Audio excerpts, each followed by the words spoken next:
At the start of the year, Seoul's defense minister called for efforts to support South Korea's bid to become the world's fourth largest defense exporter by 2030. Well, it seems we got there, 5 years early. And by early, I mean even before the recent K-defense boost resulting from the recent demand for missile defense in the Middle East. Rather, South Korea was already the world's number 4 exporter of weapons last year, according to data recently released by the Stockholm International Peace Research Institute. Looking at the numbers, South Korea's share of global arms exports jumped from 3.6% in 2024, which was the 8th biggest, to 6% last year, only behind the US, France and Israel, with Russia, Italy, Germany, China, Britain and the Netherlands rounding out the top 10.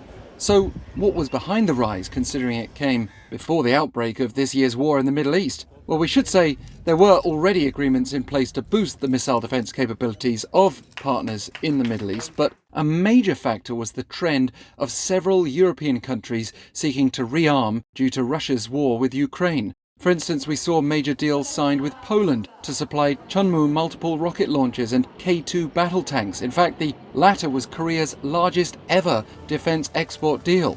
Another influential one was with the Philippines to provide more FA-50 light attack aircraft to bolster the 11 already in service with that country's air force. Those are just a few examples, and it looks like K-defense is only going to get stronger. Not only have we seen rushed exports of interceptor missiles to the Middle East of late, but there's a constant stream of agreements or potential cooperation throughout the world. For instance, South Korea is currently moving from development to supply of KF-21 fighter jets, with Indonesia finalising a purchase agreement and the Philippines, Saudi Arabia and the UAE all showing active interest. Poland looks set to continue importing arms from Korea too, in line with this week's summit between President Lee-Jae-Myung and his Polish counterpart Donald-Tusk.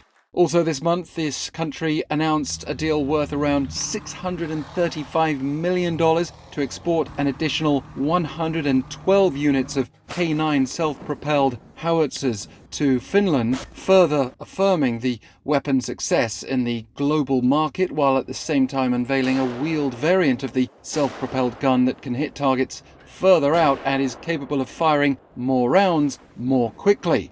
And Korea also just presented its biggest ever defense exhibition pavilion at the most significant arms fair in Latin America, with Peru in particular emerging as a key market for exports aimed at boosting its defense capabilities on land, at sea and in the air. At the same time, we've got the ongoing bidding between Korea and Germany for a massive deal to supply naval submarines to Canada.